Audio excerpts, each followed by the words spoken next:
What's up everyone and welcome back to the MMA Zone. Today, let's get started with Conor McGregor deletes tweets after taking shots at Justin Gaethje. As Conor McGregor prepares to return to the octagon to fight Iron Michael Chandler later this year, the former two-division champion has continued to set up future fights. During a recent appearance on the MMA Hour, he stated he'd like a welterweight title shot with a win over Chandler, sparking plenty of questions regarding whether his drawing power would be enough to earn him a fight with Leon Edwards. Now, on the heels of Justin Gaethje's recent win over Rafael Fiziev, the highlight has found himself on the receiving end of some pretty scathing shots from the Irish superstar. In a resurfaced clip, Gaethje can be seen telling a young Jillian Robertson back in 2017 that she wouldn't be able to win fights with her jiu-jitsu off her back. You can never win. This is not wrestling or jiu-jitsu or kickboxing or boxing. It's all of it combined. So you can never win a fight on your back or with your back on a cage. That's just the name of the game. Even if you're almost getting submissions from the bottom, you're not going to win. Unfortunately, even if you are winning, in the grand scheme of things. Of course, since then, Robertson has racked up 6 submission wins, the most in the history of the women's flyweight division, with 5 of those coming by way of rear naked choke. Once McGregor saw the footage, he quote tweeted it, calling the former WSOF champion a handicap. This, of course, isn't the first time that McGregor and Gaethje have taken shots at one another. After McGregor was TKO'd by Dustin Poirier in the pair's second meeting, Gaethje said he loves seeing a loudmouth and a piece of like McGregor getting knocked out. The following year, when Gaethje was submitted by Charles Oliveira in the main event of UFC 274, McGregor was quick to celebrate the highlights loss with a scathing tweet calling Gaethje a number of names. So far, no response yet from the highlight in regards to the situation. Charles Oliveira makes bold claim ahead of Dariush fight. With UFC 288 rapidly approaching in May, former lightweight champion Charles Oliveira is eager to begin his journey back to title contention. After coming up short in his UFC 280 fight with Islam Makhachev, the Bronx turned down a quick turnaround fight for early 2023. Now, with the presumptive #1 contender fight against Beneil Dariush at UFC 288 rapidly approaching, the former champ can put himself right back in the mix of things at 155 pounds. During a recent podcast appearance, he admitted that although his predictions have been wrong in the past, he plans to hunt Dariush down when the two meet inside the octagon. "I'll hunt in this fight. I can't say I'll do a strategic fight, that I'll be waiting." No, that's not Charles fighting. Charles walks forward. He hunts the entire time. So if you want to watch a boring fight, don't come watch my fight. You'll see me get knocked down, dropped, and get back up. Dariush has been knocked out before. He's been submitted. He has holes just like I do. That's what matters the most. Wanting to win no matter what. Do you think Oliveira will be able to snap the impressive winning streak of Beneil Dariush when the two meet inside the cage? Drop your predictions for how the fight plays out in the comments section down below.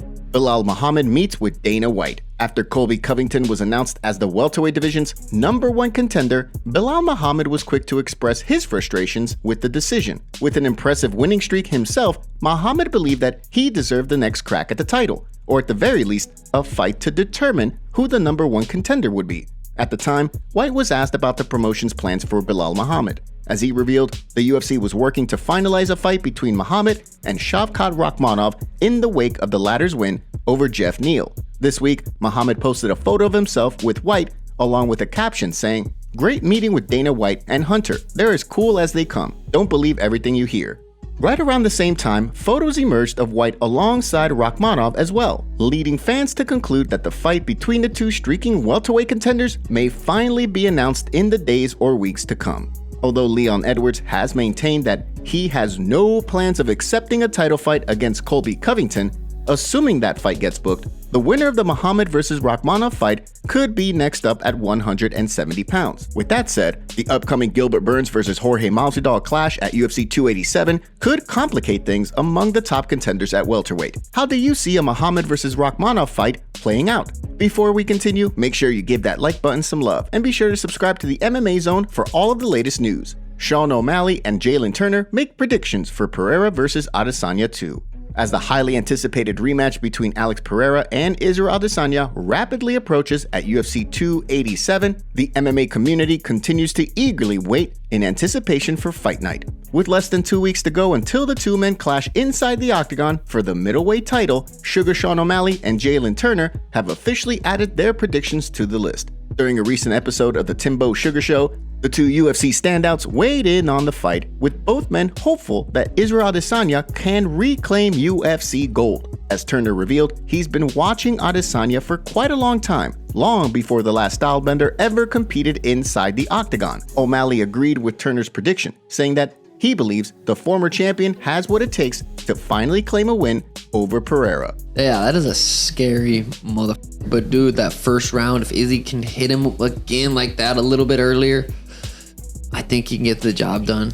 But dude, if he loses again 4 times, that's, I mean, where do you go from there? Does he I don't know. Hopefully we don't have to see that. With Fight Night right around the corner, do you believe Adesanya will finally be able to defeat his longtime rival? Drop your predictions in the comments section down below. Did Michael Bisping leak upcoming UFC London card? Take a look at potential headliners and recently announced fights. On the heels of a wildly successful UFC 286 card at the O2 Arena in London, it appears as though the UFC is going to make a quick turnaround with another event held in England over the summer. Hall of Famer Michael Bisping seemingly leaked the date of the event during a recent video, where he discussed the recent ankle surgery that Paddy Pimblett underwent.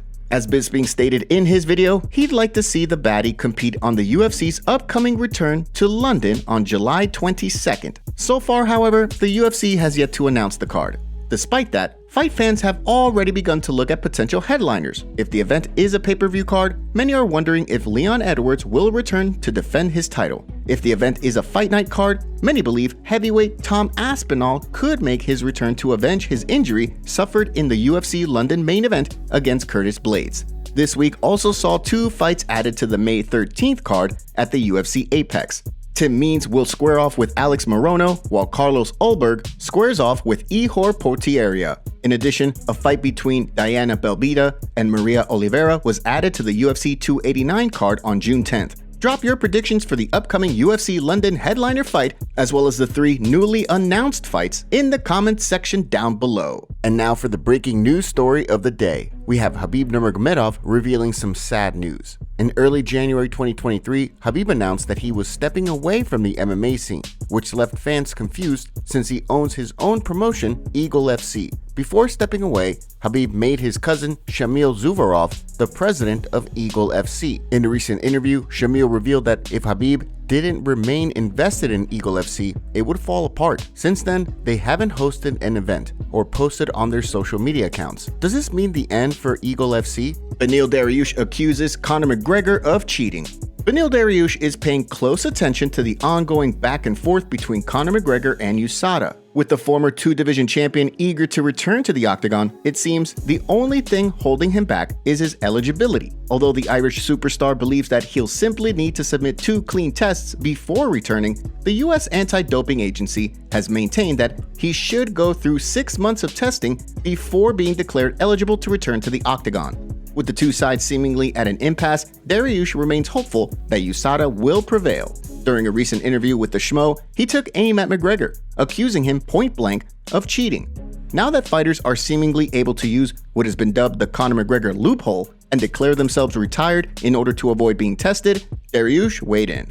I think Conor's cheating because in reality is like if you want to, for example, you want to fix your knee or you want to fix your leg and you need to get certain, let's say, growth hormones or whatever he's doing, you can get a therapeutic exemption. You can speak to USADA, get a therapeutic exemption, but like you can't add extra stuff. Whatever you're putting in, you have to declare with them and get it figured out. While McGregor stated during a recent appearance on the MMA Hour that he had a meeting scheduled with USADA to sort things out, the testing agency said no meeting is scheduled at the present time. Do you think McGregor will end up having to go through 6 months of testing, or will he be given a special exemption? Give your thoughts below. Thanks for watching the video. Make sure to subscribe and click the notification bell to stay up to date with MMA news every day. Here are the top comments from yesterday's video. Thing is, Jorge has a solid point. When you're main event material and fighting for the belt, your weight has to be on point. You can't jeopardize a main event due to missed weight. Pimblett going on a rant just solidifies what we all knew, Gordon living rent-free in his head. Why the f would Masvidal get a title shot? His last win was Nate Diaz years ago. Something tells me Sean don't want that Sandhagen fight. And those were the top comments from yesterday's video. If you want to be featured on our next video, make sure to leave a comment and don't forget to check out yesterday's video in case you missed it.